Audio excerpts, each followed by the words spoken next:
Bueno, para entender por qué se produjo la Revolución Rusa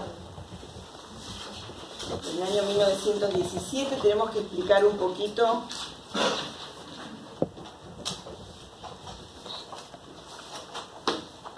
cuál era la situación de Rusia hacia fines del siglo XIX.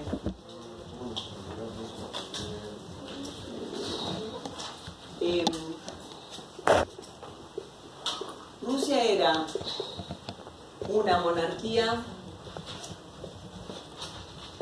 autocrática. Esto significa absoluta, como era la de Luis XVI en tiempos de la Revolución de 1789. ¿Está bien? Eso es una monarquía autocrática. No tiene... Bueno, esta monarquía autocrática, en el momento en que estalla la Revolución de 1917, estaba a cargo del zar Nicolás II. Bueno, además de ser una monarquía autocrática, Rusia es un país predominantemente rural, y es tal la extensión geográfica de este país que en ese campo, en ese ámbito rural, los campesinos, que son los que trabajan la tierra, y en muchos casos no son dueños de la tierra, algunos sí, otros no, ¿está bien? Los dueños de la tierra son una especie de señores feudales que no son los que trabajan la tierra. Muy bien, esos campesinos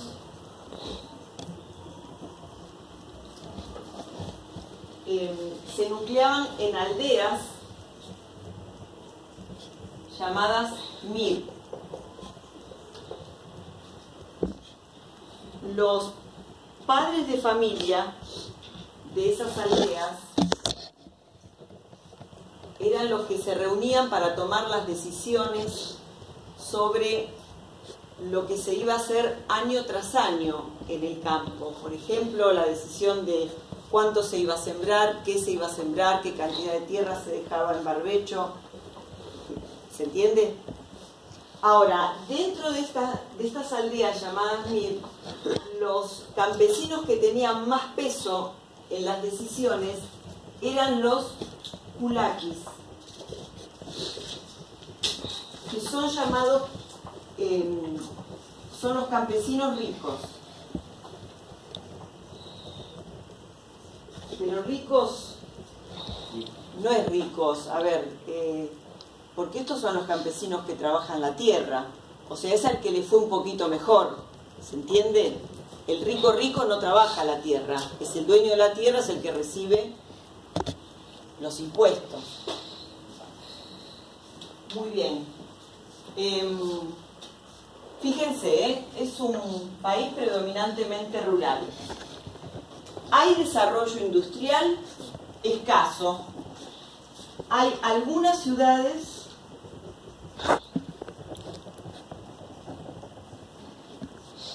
con desarrollo industrial.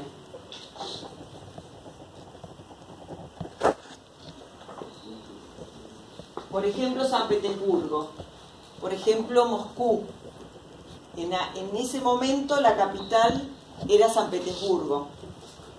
A ver, en esas dos ciudades había fábricas activas y hay un proletariado acorde con ese desarrollo industrial. Lo que pasa que en términos relativos es mucho más la extensión del campo que el desarrollo industrial. ¿Está? Hacia esos fines del siglo XIX, ese desarrollo industrial llega de la mano de capitales franceses. Rusia tiene una relación muy estrecha con Francia por varias razones. Por sobre todas las cosas porque las capas altas rusas admiran la cultura francesa. La segunda lengua que se habla en Rusia, o la lengua culta que se habla en Rusia, es el francés. Y se consume toda la cultura francesa. ¿Hoy en día también? No, en aquel momento. No. Perdón, estoy hablando en ese momento. Cosa que pasaba en muchos países. Les cuento que en la Argentina eso también ocurría. En América Latina, hacia fines del siglo XIX, la cultura francesa es muy admirada. Se lee su literatura, se habla su lengua, se admira su forma de organización política. Entonces, por ejemplo, los capitales franceses llegan a instalar en Rusia los primeros ferrocarriles, que son así como las primeras luces del progreso, ¿sí? Pero a pesar de esto, a pesar de que hay algunas fábricas, a pesar de que hay algunos ferrocarriles, esto sigue siendo un país atrasado, ¿no?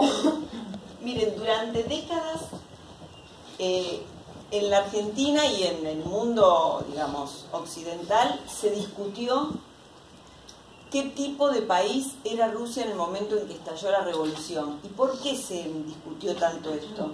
Porque en realidad, ustedes recordarán que hace 2 o 3 clases nosotros explicamos que Marx, en su teoría, decía que para que fuera posible una revolución como la que él estaba proponiendo, tenían que darse algunas condiciones, ¿no es cierto?, como un capitalismo desarrollado.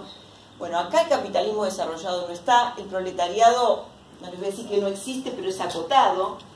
Entonces, esa discusión se dio mucho hasta que finalmente ya se clausuró, porque todos llegaron a la conclusión de que la revolución se hizo con lo que tenían y que Rusia era un país semifeudal en el momento en que estalló la revolución.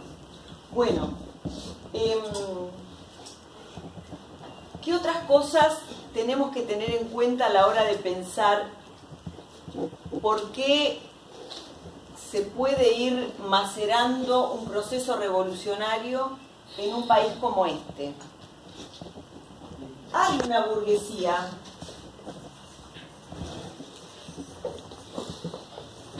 que manda a sus hijos a estudiar a las universidades de Europa Occidental.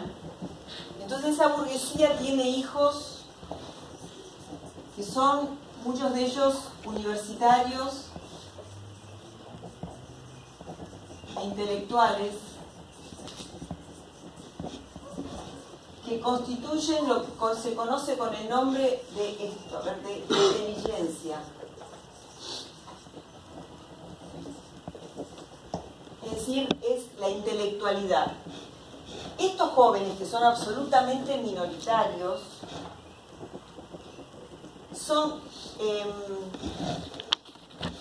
militan en grupos donde leen, donde comparten lo que leen, donde intercambian ideas, donde discuten posibilidades, pero todo se hace en la clandestinidad. ¿Por qué? Porque son absolutamente antizaristas.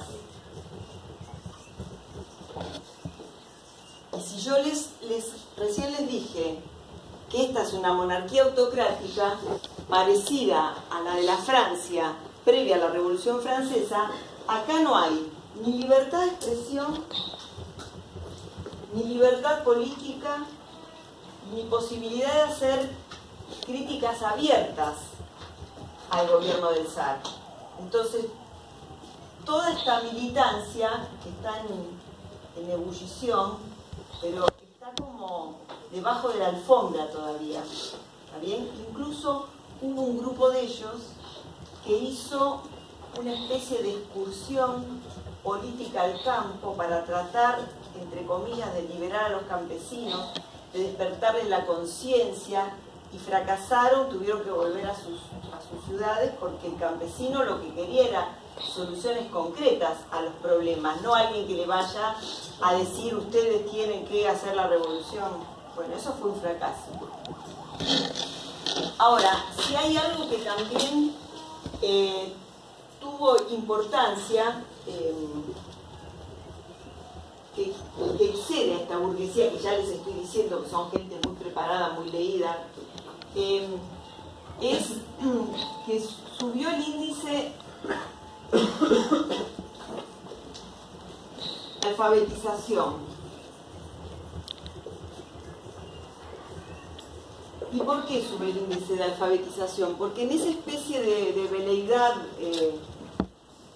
occidental, que tratando de copiar algunos rasgos de la sociedad francesa, implementan reformas educativas que le llega no a todo el mundo, pero de todos modos el índice de gente alfabetizada aumenta. Y cuando hay gente que sabe leer y escribir, esto recuérdenlo, para entender algunos procesos, se desarrolla el pensamiento abstracto. El pensamiento abstracto, digamos que hace que una sociedad pueda rechazar las formas patriarcales de organización, y esa gente que está alfabetizada se constituye en un nuevo mercado para leer los libros nuevos, y la literatura rusa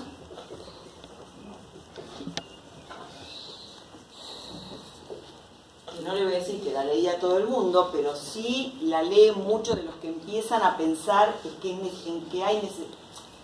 es necesario un cambio. Esa literatura rusa, que es de excelencia, por ejemplo León Tolstoy, por ejemplo Gorky, son una especie de maduración de las conciencias para después iniciar el proceso revolucionario. Hay un libro, acá hay mucha gente de historia, ¿no? Levanten la mano. Sí. Bueno, hay varios libros sobre la Revolución Rusa. Yo lo recomiendo para esta materia y para cuando cursen contemporánea. No lo había traído, ¿no? Yo todavía no lo había mostrado. Bueno, la autora es, lo pongo acá,